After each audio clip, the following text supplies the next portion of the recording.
अगर अर्थ पे present biodiversity की हम बात करें और इसको समझने की बात करें तो बायोडाइवर्सिटी हॉटस्पॉट्स से ज्यादा इंपॉर्टेंट कोई रीजन नहीं है। Hello students, welcome to Chahal academy. My name is Shubhangi Singh and आज हम बात करने वाले हैं बायोडाइवर्सिटी हॉटस्पॉट्स के बारे में।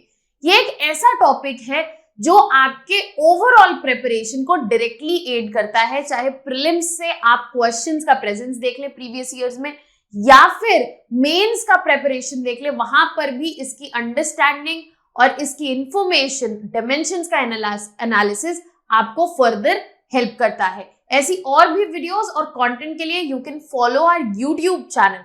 अब अगर मैं बायोडाइवर्सिटी हॉटस्पॉट्स की बात करूं तो ये ऐसे रीजन्स हैं जहां पर इमेंस बायोडाइवर्सिटी तो देखी ही जाती है, बट साथ ही साथ यहाँ पर थ्रेट ऑफ डिस्ट्रक्शन भी होता है। आइए अब इन वापस चलते हैं अपने टॉपिक की तरफ। अगर हम बायोडाइवर्सिटी हॉटस्पॉट्स की बात करें तो बेसिकली ये ऐसे बायोजियोग्राफिकल रीजन्स हैं जो सर्व करते हैं एज सिग्निफिकेंट रिजर्वॉयर्स बायोडाइवर्सिटी के, और साथ ही साथ एक और इंपॉर्टेंट फैक्टर यहाँ पे कि ये एरियाज वो हैं जो under the threat of destruction है।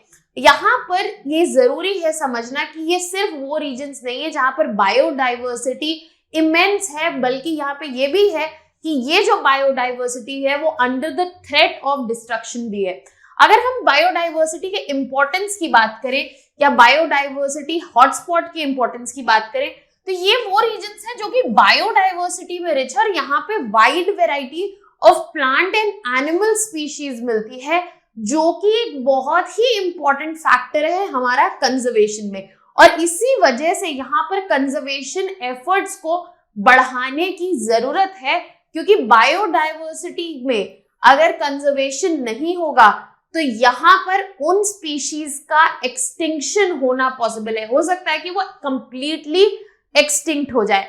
There are certain major threats, कुछ मेजर थ्रेट्स हैं बायोडाइवर्सिटी हॉटस्पॉट्स के, और दुख की बात यह है कि हम ह्यूमंस ही सबसे बड़ा थ्रेट है इन बायोडाइवर्सिटी हॉटस्पॉट के। ह्यूमन एक्टिविटीज जो हैं उनकी वजह से एक सिग्निफिकेंट अमाउंट ऑफ थ्रेट है इन बायोडाइवर्सिटी हॉटस्पॉट्स को, क्योंकि यहाँ पर हैबिटेट लॉस देखने को मिल रहा है, हैबिटेट फ्रेगमेंटेशन देखने को मिल रहा है, स्पीशीज का एक्सटिंक्शन देखने को मिल रहा है, मैन एनिमल कॉन्फ्लिक्ट देखने को मिल रहा है। तो ओवरऑल यहाँ पर जो हम पिक्चर ड्रॉ करने की कोशिश कर रहे हैं वो ये कर रहे हैं कि एग्जैक्टली क्या मतलब है हॉटस्पॉट्स का, ये कौन से एरियाज होते हैं, हम इनके बारे में और बात करेंगे, बट साथ ही साथ इनकी जरूरत क्या है, हम इनके बारे में इतनी क्या बात कर रहे हैं, इनका इंपॉर्टेंस और रेलेवेंस क्या है, यहाँ पर हमने ये भी समझ लिया है। और आगे बढ़ते हैं। अगर हम biodiversity hotspot as a concept की बात करें कि ये कब से इवॉल्व हो रहा है, तो इसकी बातचीत एज अ कॉन्सेप्ट तो ये 1988 में ही आ गया था। सो बायोडाइवर्सिटी का हॉटस्पॉट इसका कॉन्सेप्ट 1988 में नॉर्मन मायर्स ने डेवलप किया था पहली बार, बट लेटर इन 1989 यहाँ पर कंजर्वेशन इंटरनेशनल ऑर्गेनाइजेशन ने अडॉप्ट किया मायर्स हॉटस्पॉट, जिसको हम बायोडाइवर्सिटी हॉटस्पॉट्स भी कहते हैं, as an institutional blueprint. And then 1999 almost 10 साल बाद कंजर्वेशन इंटरनेशनल ने एक थॉरो असेसमेंट क्रिएट किया, जहां पे ग्लोबल असेसमेंट हो रहा था कि कौन से क्वांटिटेटिव क्राइटेरिया पे किसी जगह को हम बायोलॉजिकल डाइवर्सिटी का हॉटस्पॉट बोलेंगे, और उस हिसाब से हम उन रीजन्स को बायोडाइवर्सिटी हॉटस्पॉट्स जो है डिक्लेयर कर देंगे। तो आप ये देख सकते हैं एज अ कॉन्सेप्ट आने के बाद भी यहाँ पर 10 साल लग गए to create a global assessment और बायोडाइवर्सिटी हॉटस्पॉट्स बनाने के लिए। अब यहाँ पर जो ग्लोबल असेसमेंट हुआ, जो क्वांटिटेटिव क्राइटेरिया डिफाइन हुआ बायोडाइवर्सिटी हॉटस्पॉट होने का, उसके दो मेन क्राइटेरियाज थे। सबसे पहले था एंडेमिज्म। एक कोई भी जो रीजन होगा वहां पर एटलीस्ट 1500 स्पीशीज जो हैं, 1500 वैस्कुलर प्लांट्स जो हैं वो एंडेमिक होने चाहिए, मतलब उसी एरिया में पाए जाने वाले होने चाहिए। और इसमें 0.5% जो है वर्ल्ड टोटल होना चाहिए। दैट मीन्स यहाँ पर एक high percentage of plant species होनी चाहिए जो दुनिया में कहीं नहीं पाई जाती है। दूसरा, यहाँ पे थ्रेट लेवल जो है वो भी होना चाहिए। यहाँ पे वो रीजन वो होगा जहाँ पे 70% या उससे ज्यादा ओरिजिनल नेचुरल वेजिटेशन जो है वो लॉस्ट हो चुकी है। दैट मीन्स इस वक्त उसके पास सिर्फ 30% अपना ओरिजिनल नेचुरल कवर बचा है। अब ये दोनों क्राइटेरिया जब फुलफिल होंगे, that is only when it will be labelled as a biodiversity hotspot. अब ग्लोबल बायोडाइवर्सिटी हॉटस्पॉट्स की अगर हम बात करें तो हमारे पास इन टोटल 36 बायोडाइवर्सिटी हॉटस्पॉट्स हैं all around the world. If you want to learn about all the biodiversity hotspots in the world, there is a detailed video about that in our playlist. You can go and watch that from here. Then अगर हम बात करें land surface coverage की तो 2.3% अर्थ का land surface जो है वो कवर करते हैं बायोडाइवर्सिटी हॉटस्पॉट्स। यहाँ पर 50% से ज्यादा वर्ल्ड के एंडेमिक प्लांट स्पीशीज पाए जाते हैं और यहाँ पर 43% जो है टेरेस्ट्रियल लैंड पे रहने वाले वर्टिब्रेट स्पीशीज पाए जाते हैं। तो यहाँ पे आप देख सकते हैं कितना बड़ा अमाउंट है बायोडाइवर्सिटी का जो बायोडाइवर्सिटी हॉटस्पॉट्स में यहाँ पर रिस्ट्रिक्टेड है, अब अगर हम बात करें बायोडाइवर्सिटी हॉटस्पॉट जो कि इंडिया में है या इंडिया के रीजन्स में फॉल करते हैं, तो हमारे पास 4 बायोडाइवर्सिटी हॉटस्पॉट्स हैं। सबसे पहले है हमारे पास ईस्टर्न हिमालय जहां पर काफी rich flora and fauna present है। इसके अलावा हमारे पास है western Ghats and Sri Lanka. Then we have Indo Burma hotspot and last we have Sundaland. अब अगर हम यहाँ देखें तो हम इसको मैप पे ज्यादा बेहतर समझ पाएंगे। सबसे पहले देखते हैं ईस्टर्न हिमालय हॉटस्पॉट।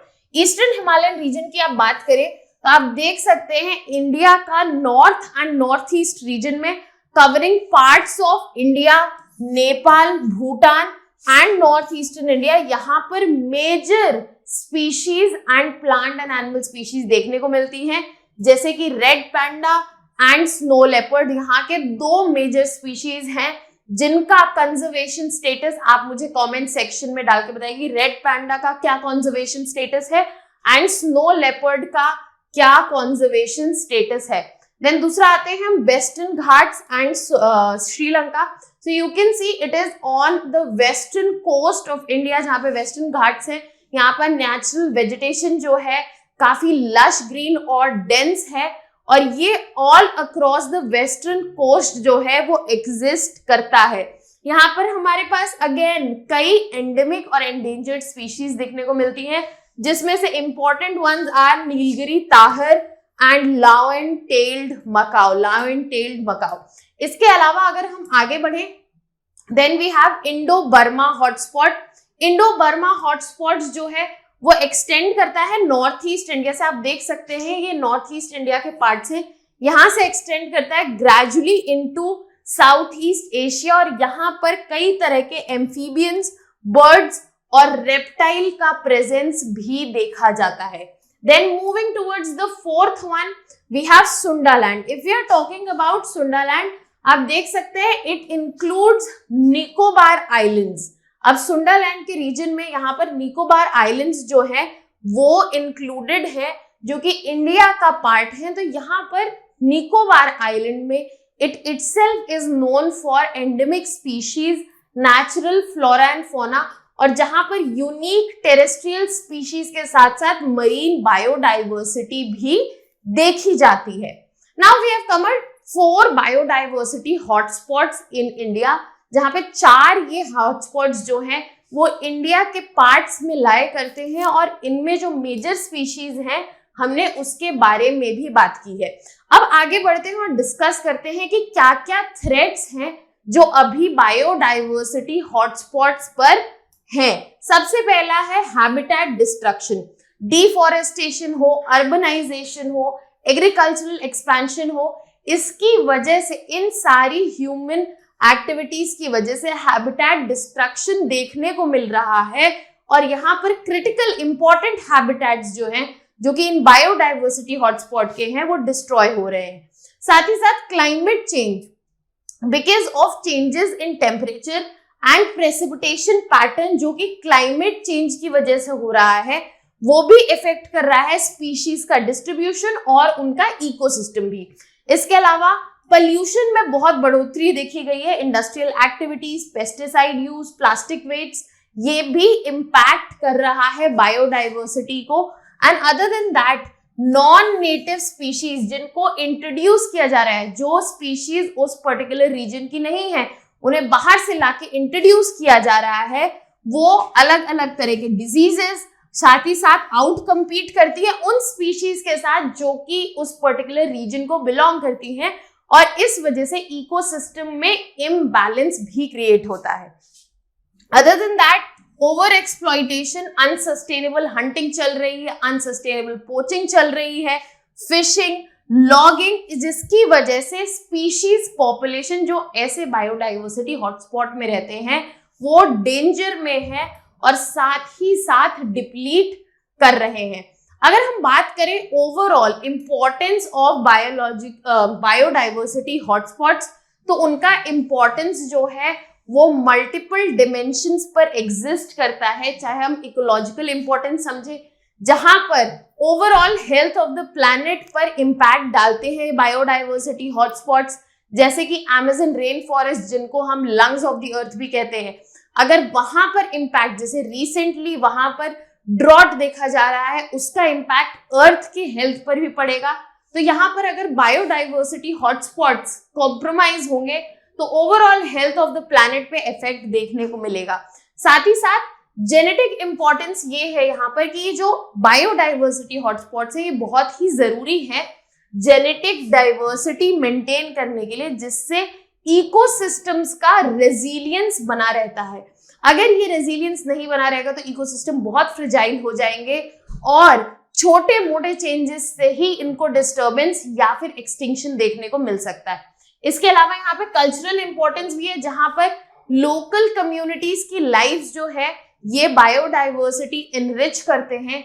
यहाँ पर हाईलाइट ये है कि कंजर्वेशन की इस वक्त जरूरत है, और इकोसिस्टम सर्विसेज की अगर हम बात करें तो एसेंशियल इकोसिस्टम सर्विसेज भी देते हैं, जैसे कि इकोलॉजिकल इंपॉर्टेंस है, बैलेंस मेंटेन करना है, habitat, everything is being facilitated. तो ये मल्टीपल एस्पेक्ट्स में बायोलॉजिकल डाइवर्सिटी हॉटस्पॉट जो है ये हेल्प करते हैं, और इनका कंजर्वेशन जो है at present need of the hour है। I hope you got some clarity on the topic of biodiversity hotspots. We have other videos in the playlist जहां पर आप individually एक hotspot को डिटेल में उसके natural flora and fauna के बारे में भी जान सकते हैं।